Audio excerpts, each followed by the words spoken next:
ഇപ്പോൾ സെൽഫി എടുക്കുമ്പോൾ നമുക്ക് ചരിച്ച് പിടിക്കാതെ തന്നെ ലാൻഡ്സ്കേപ്പും ഉണ്ടല്ലേ, രണ്ട് രീതിയിലും നമുക്ക് എടുക്കാൻ പറ്റും.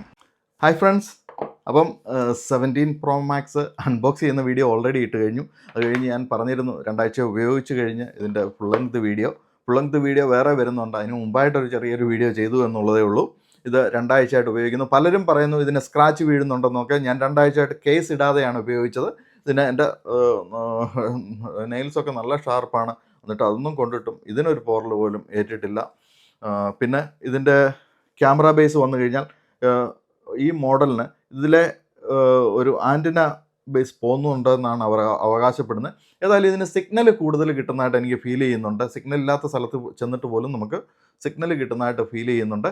ക്യാമറ ക്വാളിറ്റി എന്ന് പറഞ്ഞു കഴിഞ്ഞാൽ ക്യാമറ ക്വാളിറ്റി മറ്റ് ഐഫോണിൻ്റെ 16 സീരീസിനെ അപേക്ഷിച്ച് വളരെ നല്ല ക്യാമറ ക്വാളിറ്റിയാണ്. അതിലേക്കൊക്കെ വരാം. മെയിൻ ക്യാമറ 48 മെഗാ പിക്സലായിട്ട് ഉയർത്തിയിട്ടുണ്ട്.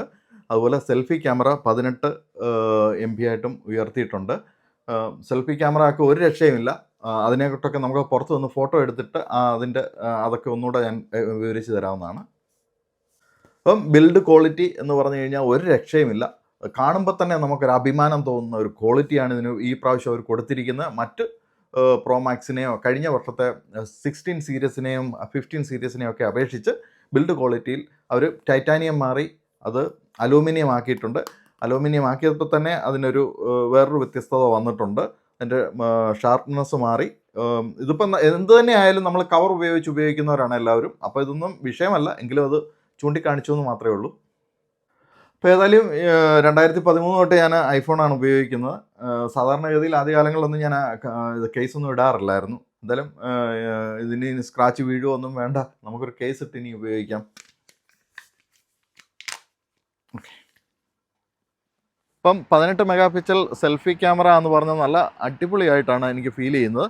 നമുക്ക് ചരിച്ച് പിടിക്കാതെ തന്നെ ലാൻഡ്സ്കേപ്പൊക്കെ നമുക്ക് ഇത് കണ്ടില്ലേ, ഇങ്ങനെ നമുക്ക് എടുക്കാൻ പറ്റും. ഇത് ആദ്യമായിട്ടാണ് ഐഫോണിൻ്റെ ചരിത്രത്തിൽ ഇങ്ങനെയൊക്കെ നമുക്ക് കാണാൻ പറ്റുന്നത്. ഇനി നമുക്ക് വീഡിയോ ക്വാളിറ്റിയിലോട്ട് പോകാം. അപ്പം വീഡിയോ ക്വാളിറ്റിയാണ് നിങ്ങളെ കാണുന്നത്. സെൽഫിയിലിട്ട് വീഡിയോ ക്വാളിറ്റി എടുത്തിട്ടും വളരെ നല്ല കണ്ടോ. അപ്പം പുറത്തെ വീഡിയോ ക്വാളിറ്റിയാണ്, ബാക്ക് ക്യാമറയിലെ വീഡിയോ ക്വാളിറ്റിയാണ്. അങ്ങ് ദൂരെ നിൽക്കുന്നവരെ നമ്മൾ സൂം ചെയ്യുകയാണ്. വളരെ ക്ലിയറായിട്ട് നമുക്കതുവരെ കാണാൻ പറ്റും. ഇത്രയും ദൂരെയുള്ളവരെ പോലും നമുക്ക് അടുത്ത് കൊണ്ടുവരാൻ പറ്റും. വീഡിയോ ക്വാളിറ്റിയിൽ ഇതുവരെയും ഐഫോണിനെ വെല്ലാൻ മറ്റൊരു ഫോണിൻ്റെയും ക്യാമറയ്ക്ക് പറ്റിയിട്ടില്ല. അപ്പം പലരും പറയുന്നുണ്ട് 15,000-നും 20,000-നും ഒക്കെ ഫോൺ എടുത്തു കഴിഞ്ഞാൽ അതും ഇതിനെക്കാട്ടി ക്വാളിറ്റി ആയിട്ട് എടുക്കാം. ഐഫോണിനെ വെല്ലാൻ മറ്റൊരു ഫോണില്ല എന്ന് ഒരു പ്രാവശ്യം കൂടി ഞാൻ ഉറപ്പിച്ച് പറയുകയാണ്. ഞാൻ ഏതാണ്ട് 13 വർഷമായിട്ട് ഐഫോൺ ഉപയോഗിക്കുന്ന വ്യക്തിയാണ്. പക്ഷേ വീഡിയോ ക്വാളിറ്റിയിൽ ആദ്യമായിട്ടാണ് ഇത്രയും ക്വാളിറ്റിയിൽ ഒരു വീഡിയോ എടുക്കാൻ പറ്റുന്നത്. അത് അടുത്ത ദിവസങ്ങളിൽ എൻ്റെ വീഡിയോയിലൊക്കെ ഇനിയും ഐഫോൺ 17 Pro Max ലാണ് വീഡിയോ വരുന്നത്. ഐഫോൺ 15 Pro Maxും 16 Pro Maxും ഉള്ളവർ ഇത് എടുക്കണമെന്ന് ഞാൻ റെക്കമെൻഡ് ചെയ്യത്തില്ല. അല്ല, അതിന് 14 തൊട്ട് ബൈക്കിലോട്ടുള്ളവർ ഇത് മാറി ഉപയോഗിക്കുന്നത് വളരെ നല്ലതായിരിക്കും എന്നാണ് എനിക്ക് സജസ്റ്റ് ചെയ്യാനുള്ളത്. പിന്നെ സ്ക്രാച്ചസ് വീഴുമെന്നൊന്നും പറഞ്ഞാൽ ഇതുവരെയും എനിക്ക് സ്ക്രാച്ചസ് വീഴുന്നതായിട്ടൊന്നും കാണാൻ പറ്റിയില്ല. എൻ്റെ ഫുൾ ലെന്ത് വീഡിയോ മറ്റൊരെണ്ണം ചെയ്യുന്നുണ്ട്. അതുവരേക്കും